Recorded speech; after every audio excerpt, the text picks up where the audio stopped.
नमस्कार बाजार आज और कल में आप सभी का स्वागत है। मैं हूं स्वाति रायना। बताएंगे आपको बाजार में आज का पूरा एक्शन, साथ ही कल के लिए स्ट्रैटेजी और शेयरों में कमाई के शानदार मौके भी। पूछे अपना सवाल, व्हाट्सएप करें 9582222266 नंबर है हमारा। सोशल मीडिया पर आप फेसबुक पर @ZBusiness ऑनलाइन, ट्विटर पर @ZBusiness अपने सवाल भेजिए #बाजार आज और कल लिखकर। और आपकी कल की तैयारी कराने के लिए जी बिजनेस के मैनेजिंग एडिटर अनिल सिंघवी से समझेंगे बाजार के लिए अहम ट्रिगर्स। साथ ही हमारे साथ एक और खास मेहमान है, परिचय करा दे कोटक सिक्योरिटीज के श्रीकांत चौहान। श्रीकांत जी का करते हैं शो में स्वागत। और पहले बाजार के आज के हाल को जरा देख लें। खराब ग्लोबल संकेतों के चलते आज बाजार में दिन भर भारी उतार चढ़ाव देखने को मिला। निचले स्तरों से हमने देखा बाजार में दिखी शानदार रिकवरी। निफ्टी फिर अंत में 74 अंक गिरकर 17,241 के लेवल पर बंद हुआ, तो सेंसेक्स टूटा 200 अंक और 57,991 के स्तर पर बंद हुआ। और बैंक निफ्टी में आज देखी 85 अंकों की गिरावट।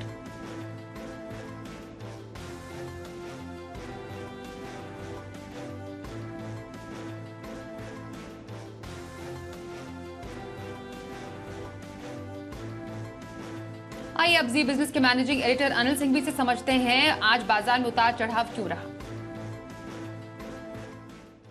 हफ्ते की शुरुआत भारतीय बाजारों में भरपूर एक्शन के साथ हुई। एक्शन था कमजोरी की तरफ। वजह सबसे पहले अमेरिका से। अमेरिका में जो बेरोजगारी के आंकड़े आए वैसे तो अच्छे थे, मजबूत थे, उम्मीद से बेरोजगारी बढ़ी कम, लेकिन बस यही बात अमेरिका के बाजारों को परेशान कर गई कि अरे इतनी ब्याज दरें तेजी से बढ़ाने के बाद भी अगर नौकरियां घट नहीं रही है, बेरोजगारी बढ़ नहीं रही है, तो इसका मतलब फेड और ब्याज दरें बढ़ाएगा।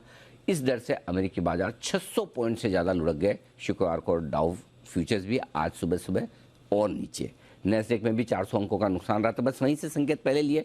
इसके साथ साथ अगर आप देखें तो कच्चा तेल $98 पर बढ़े ही जा रहा है, ये भी टेंशन दे रहा है। Dollar index, bond yield America के, ये भी 3 दिन तक लगातार फिर से बढ़ गए घटने के बाद। तो मतलब एक भी संकेत सुबह सुबह अच्छा था नहीं बाहर से। अब आइए हमारे अपने। शुक्रवार को हल्की फुल्की कमजोरी हुई, ठीक है, कोई खास बात नहीं। एफआईज की तरफ से बिकवाली के आंकड़े भी आए हैं शुक्रवार के, वो भी ठीक है, छोटे मोटे हैं लेकिन थे तो बिकवाली के। इन सब के चलते शुरुआत खराब होनी थी और ख़राब 17,000 के आसपास होनी थी, लेकिन उतने ख़राब हम खुले नहीं। खुले 17,100 के आसपास, थोड़ी देर वहीं टाइम पास किया शुरुआती 1 घंटे में, वहीं बॉटम बनाया और उसके बाद बाजार ने पीछे मुड़ के देखा ही नहीं। फिर बाजार ने एक बार बताया कि क्यों इंडिया के मार्केट बाहर के बाजारों के मुकाबले में बेहतर है, मजबूत है। और ये सब तब होता दिखा जब डाउ फ्यूचर्स बीच में 200 पॉइंट तक भी करेक्ट हो गए थे। ये सब तब हुआ जब फिर से रशिया ने यूक्रेन पर बहुत सारी कीव में मिसाइल वगैरह दाग दी। सारी बुरी खबरें एक तरफ और बाजार गिरने का नाम न ले। और आखिरी आधे घंटे में बहुत शानदार रिकवरी के साथ दिन की ऊंचाइयों के करीब 17,200 के ऊपर निफ्टी बंद हुआ और बैंक निफ्टी भी 39,000 के ऊपर बंद होने में कामयाब रहा। तो भले ही लाल निशान में बंद हुए, लेकिन किसी तरह का पैनिक, कमजोरी या मतलब खराब बाजार तो आज नहीं कह सकते हैं ग्लोबल मार्केट्स के मूड माहौल के साथ। तो एक बड़ी कमजोरी वाला खराब दिन हो सकता था, बच गए। ये था आज का बाजार का पूरा एक्शन। ओके, तो श्रीकांत चौहान हमारे आज के एक्सपर्ट, उनका रुख कर लेते हैं। श्रीकांत जी, थोड़ी गिरावट के साथ आज हमने बाजार में कारोबार होते हुए देखा। अभी फिलहाल कुछ आने वाले दिनों के लिए क्या संकेत आपको लग रहे हैं बाजार से? बिल्कुल, तो स्वाति जी, हमें नहीं लगता था कि आज मार्केट इतनी तेजी से रिकवर होगा। नो डाउट कि हमने एक बड़ा वीकनेस देखा था एट द ओपनिंग, क्योंकि वर्ल्ड मार्केट्स वीक थे, यूएस मार्केट्स गिरे हुए थे। बट जो रिकवरी मार्केट ने दिखाई वो काफी शानदार थी। But at the same time हमें लगता है कि मार्केट कुछ दिन और इसी रेंज में ट्रेड करते हुए नजर आएगा। और सबसे बड़ी बात जो मैं हमेशा एक क्वार्टरली सीजन में देखता हूँ या क्वार्टरली जो रिजल्ट्स आते हैं उसमें देखता हूँ, वो ये होती है कि हम जो ओपनिंग लेते हैं, मार्केट की जो ओपनिंग होती है, वो डिसाइड करता है ग्लोबल फैक्टर्स या ग्लोबल क्यूज। बट जो क्लोजिंग होती है वो डोमेस्टिक फैक्टर्स के बेसिस पे होती है। और जैसे देखा है कि हमने as compare to other world markets, Indian markets में रेजिलियंस ज्यादा है। यहाँ पे अगर आप देखें तो रिटेल से जो पैसा आ रहा है मार्केट में वो काफी सारा आ रहा है, और जो कंपनी के नंबर्स है वो अभी रिपोर्ट होने वाले हैं। तो as compare to other world markets हमारे इधर इतनी दिक्कतें नहीं है। तो हमें लगता है कि जो अपना मार्केट है वो एक रेंज में रहेगा, और जब तक ये मार्केट 17,000 के नीचे ट्रेड ना करे, तब तक हमें लगता है कि शायद 17,000 से लेकर 17,400 के रेंज में मार्केट ट्रेड करते हुए नजर आएगा। अगर यही मार्केट 17,400 के रेंज को क्रॉस करता है तो 17,700 के लेवल्स हम आने वाले कुछ दिनों में देख सकते हैं, और 17,000 ब्रेक करने के बाद हमें 16,600 तक के भी लेवल्स नजर आते हैं। तो अभी हम एक रेंज बाउंड ट्रेडिंग रेंज में अटके हुए हैं, बट ओवर द पीरियड हमें लगता है कि इस रेंज में से मार्केट बाहर आने की कोशिश करेगा, एंड मोस्ट प्रोबेबली हमें लगता है कि मार्केट शायद ऊपरी लेवल क्रॉस करते हुए नजर आएंगे। ओके, तो ये रहा बाजार पर व्यू श्रीकांत जी का। अब हफ्ते भर का नजरिया रखना हो पोजिशनल व्यू के लिए, श्रीकांत जी कौन से स्टॉक में खरीदारी की आपकी रहेगी सलाह, और लॉन्ग टर्म के लिए कौन से स्टॉक को आज आप रेकमेंड करेंगे? देखिए, अगर मुझे यहाँ पे अगर हफ्ते भर का या 10-15 दिन का अगर व्यू रख के अगर कोई ट्रेड लेना है, तो स्वाति जी मैं ट्राई करूंगा किसी बैंक स्टॉक के ऊपर, क्योंकि जो फाइनेंशियल्स है उनमें आज हमने अच्छी रिकवरी देखी थी। ऑलमोस्ट ऑल जितने भी फाइनेंशियल्स थे सभी में हमने रिकवरी देखी, तो लगता है कि एक मीडियम टर्म का जो व्यू है वो फाइनेंशियल्स के लिए पॉजिटिव है। कैनरा बैंक को लॉन्ग करके चले, तकरीबन 245-250 के लेवल्स नजर आते हैं। हमें स्टॉप लॉस रखना है तो हम स्टॉप लॉस रखेंगे 220 के करीब का, और करंट की इसकी जो क्लोजिंग है वो 228 के करीब की है। हमें लगता है एक्सिस बैंक, आईसीआईसीआई बैंक और जितने भी दिग्गज प्राइवेट बैंक है उन सभी में हमें लगता है कि अच्छा परफॉर्मेंस देखने मिलेगा। साथ ही साथ अगर मुझे लॉन्ग टर्म का अगर नजरिया रखना है, यहाँ से अगर एक बड़ी अवधि का अगर नजरिया रखना है, तो यहाँ पे कई सारे आईटी स्टॉक एक डिसेंट लेवल्स पे आ चुके हैं। ग्रेट रिटर्न्स तो नहीं है, लेकिन डिसेंट रिटर्न डेफिनेटली हमें करंट लेवल से देखने मिल सकते हैं, और फिर आगे जाके उनकी कमेंट्री कैसे आती है, गाइडेंस कैसे आता है, वो भी मैटर करता है। लेकिन एम्फोसिस बीएफएल ये हमें लगता है कि करंट लेवल से लॉन्ग करके 2040 का स्टॉप लॉस रखें, और टारगेट्स हम रखते हैं यहाँ पे 2500 के। तो अगर टॉप 3 आईटी कंपनीज के बाद अगर मुझे किसी मिड कैप आईटी में अगर एंटर होना है, तो हमें लगता है कि एम्फोसिस बीएफएल को लॉन्ग करके चले। लार्ज कैप में हमें लगता है कि इन्फोसिस लॉन्ग करके चले, 1700 के लेवल्स नजर आते हैं, लेकिन इसी शो में मैंने कई बार इन्फोसिस को रेकमेंड किया है, तो अभी लगता है कि एम्फोसिस बीएफएल की बारी है, वहां पे फोकस बढ़ाना चाहिए।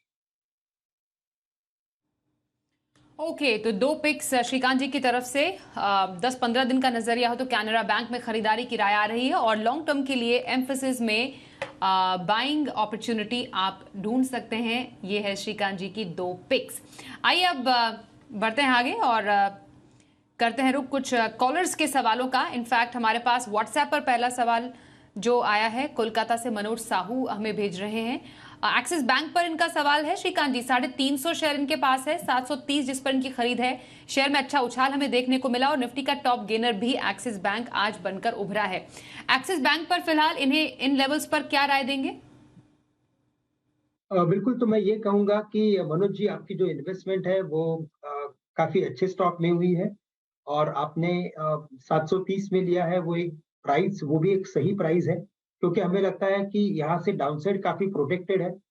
पकड़ लीजिए कि खराब मार्केट में हम 5% यानी कि 30-40 रुपीज का एक वीकनेस देख सकते हैं, लेकिन अगर अच्छे मार्केट्स में ये स्टॉक में और री रेटिंग हो सकती है। एटलीस्ट करंट फंडामेंटल्स के बेसिस पे हमें लगता है कि इस स्टॉक की जो फेयर वैल्यू है वो 950 रुपए के करीब की है, तो बिल्कुल इसे राइड करें, इसे होल्ड करें, और 900-950 के करीब ही आप इसमें मुनाफा वसूल सकते हैं। ओके, तो एक्सिस बैंक में बने रहने की सलाह आ रही है हमारे आज के एक्सपर्ट की तरफ से। ओके, दिल्ली से राजेश अब इस वक्त हमारे साथ है। राजेश जी वेलकम, बताइए कौन से स्टॉक पर सवाल है आपका? मडगांव डॉक पे है जी। हेलो, ओके, लेवल्स बताइए। 193। ओके, कितने शेयर हैं? 600 शेयर हैं। सर टीवी का वॉल्यूम बंद कर दीजिए प्लीज, और अपना शेयर बताइए कितने हैं? 600 शेयर हैं। अच्छा, 600 शेयर है, 193 आपकी खरीद है, और आप कब तक रखना चाह रहे हैं? आपको तो बहुत जबरदस्त मुनाफा हो रहा है, 2,58,000 का। 10-15 साल तक रखना चाह रहे हैं? 10 साल तक रखना चाहते हैं। ओके, हमारे पास लॉन्ग टर्म इन्वेस्टर जो ऑलरेडी बहुत ही अच्छे मुनाफे पर बैठे हैं मजगांव डॉक पर। सबसे पहले राजेश जी बहुत बहुत शुभकामनाएं, और सीधे मैं श्रीकांत जी के पास ही जाऊंगी और जानूंगी उनकी क्या राय है आपके इस परसिवियरेंस पर।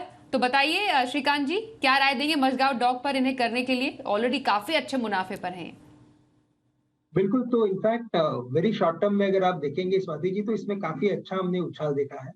और जितने भी डिफेंस से रिलेटेड स्टॉक्स है या जितने भी पीएसयूज है स्पेशली, वहां पे हमने अच्छा खासा एक रनअप देखा है। बट चूंकि ये इन्वेस्टमेंट के ऊपर अच्छे रिटर्न्स बन रहे हैं, मुझे लगता है कि कॉस्टिंग को थोड़ा और कम करना चाहिए।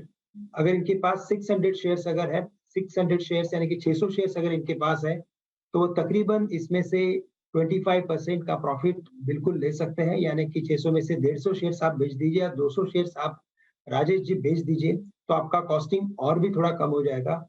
आपके पोर्टफोलियो में जो भी आइटम, मैं तो हमारे पूरे ऑडियंस को ये बताना चाहूंगा कि हमारे पोर्टफोलियो में जो भी हमारे पास जो स्टॉक्स होते हैं, उनकी कॉस्टिंग करंट प्राइस से 80% अगर नीचे हो, तो आपके जो पोर्टफोलियो के जो रिटर्न्स बनते हैं वो और भी अच्छे होते हैं। तो करंट लेवल से आप 150 से 200 शेयर्स बेचिए, आपका कॉस्ट थोड़ा सा कम कीजिए। और ये जो आपके पास जो बची कुची जो इसमें से ये जो मुनाफा रहेगा आपके हाथ में, आप इन इस पर्टिकुलर इन्वेस्टमेंट को, यानी कि ये बचे हुए पैसे को हम वापस किसी अच्छे स्टॉक्स में इन्वेस्ट कर सकते हैं, या कभी मार्केट में अगर करेक्शन अगर आता है तो किसी और अच्छे बढ़िया स्टॉक्स में आप इन्वेस्ट कर सकते हो। तो करंट लेवल से आपको थोड़ा सा मुनाफा लेना काफी जरूरी है। ओके, तो करंट लेवल पर कुछ मुनाफा वसूलने की सलाह, लगभग 200 शेयर वो कह रहे हैं आप बेच सकते हैं मझगांव डॉक से, और जो पैसा है वो एक दूसरे एक शेयर में भी लगा सकते हैं। लेकिन फिलहाल आपको बहुत शुभकामनाएं आपके इस खरीद के लिए। चलिए अब आगे बढ़ते हैं। महाराष्ट्र से लक्ष्मण रेड्डी साहब भी हमारे साथ हैं तैयार फोन लाइन पर। लक्ष्मण जी, स्वागत करते हैं, बताइए क्या है आपका सवाल। हाँ नमस्कार मैम। हेलो, आ रही है आवाज मेरी? बिल्कुल आ रही। बिल्कुल सर, बताइए। हाँ, मेरे टाटा पावर के शेयर थे 25,000, 225 में लिया था मैंने। हाँ, पिछले महीने में। तो होल्ड करूं या निकल जाओ इस सिचुएशन में? ओके, होल्ड करिए, निकल जाए। टाटा पावर में क्या करेंगे? देखिए, सबसे पहले हमें ये जानना जरूरी है कि आपका जो आपने 2,500 शेयर लिए थे, वो ट्रेडिंग बेसिस पे लिए हैं कि इन्वेस्टमेंट बेसिस? डिलीवरी के लिए और शॉर्ट टर्म में लिया है, मतलब 2-3 महीने के लिए। 2-3 महीने के व्यू से लिया है, तो बिल्कुल हाँ। आप इसमें बने रहिए, क्योंकि हमें लगता है कि 2-3 महीने में शायद हमें वापस एक बार ये पर्टिकुलर स्टॉक में एक रैली देखने मिल सकती है। ये स्टॉक एक रेंज के अंदर ट्रेड कर रहा है, और इसकी जो रेंज है वो है 200 से लेकर 250 की। अच्छे मार्केट में स्टॉक 245 से लेकर 250 के करीब आता है, और खराब मार्केट में 200 के नीचे नहीं जाता है। तो हमें लगता है कि अगर वापस आने वाले 2 से 3 महीने में अगर इसमें एक रिबाउंड अगर मिलता है, और अगर स्टॉक 240 से लेकर 250 के रेंज में अगर आता है, तो आप वहां पे आपकी जो इतनी बड़ी जो आपने एक इन्वेस्टमेंट की है, तो इतने बड़े क्वांटिटी को आप कम कर लीजिए, या तो यहाँ पे आप पूरा मुनाफा वसूल कर सकते हैं।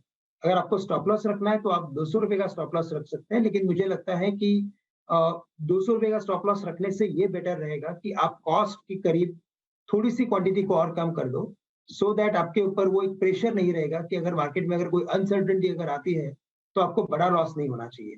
बट हमें लगता है कि पूरे पावर सेक्टर में आने वाले कुछ महीनों में और कुछ सालों में हम एक बढ़िया तेजी देखेंगे। ओके, तो टाटा पावर पर ये डिटेल्ड एनालिसिस श्रीकांत जी की तरफ से सुनने को मिली। पटना से शिव कुमार से भी बात कर लेते हैं। शिव कुमार जी, स्वागत करते हैं, बताइए आपका कौन से स्टॉक पर सवाल है? मैम, मेरा HEG पे है सवाल। हेलो, HEG पे मैंने 2500 पे लिया था, 2569 पे, और अभी 1100 के आसपास चल रहा है। तो इसे होल्ड करना है या फिर इसे अभी रखना है? ओके, नुकसान तो है आपको, लेकिन आपने कब तक के लिए लिया था? मैं बस इन्वेस्टमेंट पर्पज से लिया था। मैं तो 6 महीने तक, तो मैंने चेक ही नहीं किया था, 6 महीने हो गया। डिविडेंड तो अच्छा मिल गया था, 2 बार डिविडेंड मिल चुका है, बट मैं सोच रहा हूँ निकलना है या नहीं। तो मैंने एक बार सोचा कि पूछ लूँ किसी से, ले लूँ इसका। HEG लिमिटेड नुकसान पर है ये अभी, क्या करें श्रीकांत जी ये स्टॉक में? देखिए वैसे ये स्टॉक जो है वो साइक्लिकल स्टॉक है और साइक्लिकल स्टॉक्स में हम ऐसी ही एक्टिविटी देखते हैं, यानी कि एक बड़ी रैली देखते हैं या बड़ा फॉल देखते हैं। लेकिन अगर मैं इसके 2 साल के चार्ट को या 3 साल के चार्ट को अगर देखता हूँ, तो हमें ये लगता है कि इसकी जो लोअर बाउंड्री है वो तकरीबन 1100 हज़ार रुपए के करीब की है और अपर बाउंड्री जो है वो तकरीबन 2500 से लेकर 2700 की है। शायद हमें लगता है कि आने वाले अगर 6-8 महीने का अगर इनके पास अगर इन्वेस्टमेंट होल्ड करने की अगर कैपेसिटी हो, तो हमें लगता है कि इसमें अच्छा खासा एक उछाल देखने मिल सकता है। तकरीबन 2000 के करीब वापस ये स्टॉक रिबाउंड कर सकता है। तो करंट लेवल से इस पोज़ीशंस को होल्ड करें। चूँकि हम ऑलरेडी लॉस में हैं, मुझे लगता है कि इसमें एवरेज करना एडवाइजेबल नहीं है और ये साइक्लिकल स्टॉक है। अगर ये ग्रोथ स्टॉक होता तो हम शायद इसमें एवरेज कर लेते। तो करंट लेवल से आप बने रहिए, लेकिन अगर 2000 के करीब की अगर एक शायद रिबाउंड अगर मिलता है तो वहाँ पे आप आपके पोज़ीशंस को एग्ज़िट कर लें।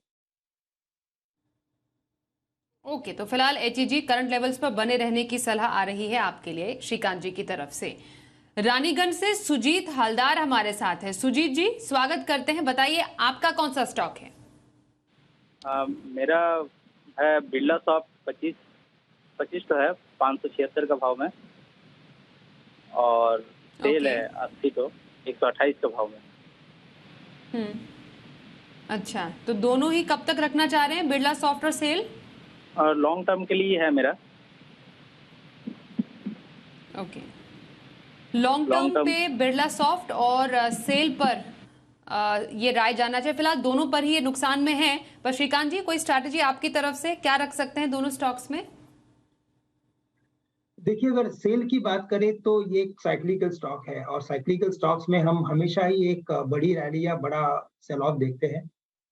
बिकॉज की प्राइस गिर चुका है काफी और ओवरऑल अगर देखा जाए तो इन्फ्लेशन लेवल्स पे काफी सारे कदम उठाए जा रहे हैं, तो हमें लगता है कि ये स्टॉक कुछ दिन तक और सबड्यूड रहेगा। लेकिन अगर लंबी अवधि का नजरिया है तो मुझे लगता है कि इसमें बने रहे और अगर कभी शायद ये स्टील अथॉरिटी अगर 60 रुपए के करीब आता है तो मुझे लगता है कि इसमें कुछ और एवरेज किया जा सकता है, बिकॉज 60 रुपीज के करीब इसमें काफी बढ़िया सपोर्ट है और हमें लगता है कि 60 रुपीज के नीचे जाना काफी मुश्किल है based on current fundamentals. But अच्छे मार्केट में वापस एक बार ये 110-120 के लेवल्स के करीब आ सकता है। तो 60 रुपीज के करीब एवरेज कीजिए, करंट लेवल से आप बिल्कुल इसे ना छेड़ें। और इसके अलावा अगर दूसरे स्टॉक की अगर बात करें तो मुझे लगता है कि बिरला कॉर्पोरेशन है कि बिरला सॉफ्ट है इनके पास, Swati ji? Birlasoft sir. Okay, so Birlasoft में भी हमें लगता है कि यहाँ से एक शॉर्ट टर्म पेन हमें शायद दिख सकता है, क्योंकि ओवरऑल आईटी कंपनीज में हमने एक क्या बोलते हैं कि उसमें एक वीकनेस देखा है, या तो राइट नाउ वहाँ पे बड़े इन्वेस्टमेंट्स नहीं आ रहे, लेकिन इन लेवल्स के करीब यानी कि 290-280 के करीब बेचना एडवाइजेबल नहीं है। आने वाले 6-8 महीने में हमें लगता है कि यहाँ पे भी अच्छा एक रिबाउंड देखने मिलेगा। जैसे ही यूएस मार्केट्स में थोड़ी स्टेबिलिटी आएगी या इन्फ्लेशन थोड़ा कंट्रोल में आएगा, वापस आईटी स्टॉक्स बढ़ने की शुरुआत हो सकती है और उस केस में एटलीस्ट कम से कम ये स्टॉक 350 से लेकर 400 के लेवल्स दिखा सकता है। तो करंट लेवल से दोनों में बने रहे। कल के बाजार पर क्या रखें खास स्ट्रैटेजी और बाजार के लिए अहम संकेत, समझते हैं अनुज जी से। जहाँ तक कल के बाजारों का सवाल है, देखते हैं कि आज अमेरिका में किस तरह का ट्रेडिंग सेशन होता है, क्योंकि भारतीय बाजारों के बंद होने के वक्त अमेरिका के फ्यूचर्स कोई खास और साफ संकेत दे नहीं रहे कि अमेरिका में होगा क्या। मुश्किल से 30 पॉइंट नीचे नैस्डैक के और 30 ही पॉइंट नीचे डाउ फ्यूचर्स ट्रेड कर रहे हैं। देखते हैं कहाँ बंद होते हैं। सुबह उनके फ्यूचर्स भी देखेंगे और बाकी वो सारे रोज वाले तो देखेंगे, डॉलर इंडेक्स, साथ ही साथ बॉन्ड यील्ड्स, कच्चे तेल के दाम। हमारे अपने बाजारों में आज जिस तरह की शानदार रिकवरी निचले स्तरों से हुई है, ज़रूर खरीदारी बड़े इन्वेस्टर्स की तरफ से हुई होगी। तो एफआईज का एक्शन 20% इंडेक्स लॉन्ग पोजीशन है, यानी कि पोजीशन बहुत हल्की है एफआईज की। सो उन्होंने आज कुछ शॉर्ट काटे हैं नीचे के लेवल पे या क्या कुछ हुआ है, तो वो डेटा देखकर हम डिसाइड करेंगे। लेकिन अब जहाँ तक सपोर्ट का सवाल है, 16,950 17,050 ये स्ट्रॉन्ग सपोर्ट है कल के लिए भी बाजार में, और ऊपरी स्तरों पर 17,375 17,425 ये है वो रेंज जहाँ तक बाजार जाने की कोशिश कर सकते हैं। बैंक निफ्टी का जहाँ तक सवाल है, 38,800 38,950 ये मजबूत सपोर्ट के तौर पर रह सकता है, और नीचे की रेंज चाहिए तो 38,500 38,650 अच्छा स्ट्रॉन्ग बेस होगा, और ऊपरी स्तरों पर 39,400 से 39,550 यहाँ तक जाने की कोशिश बैंक निफ्टी की हो सकती है तेजी में। तो देखते हैं, कल का एक्शन थोड़ा बेहतर रहने की उम्मीद तो है और इसी उम्मीद में बाजार आज डे हाई के आसपास रिकवरी दिखाकर बंद होते हुए भी नजर आए हैं। और आइए अब देखते हैं कल का ऑप्शन।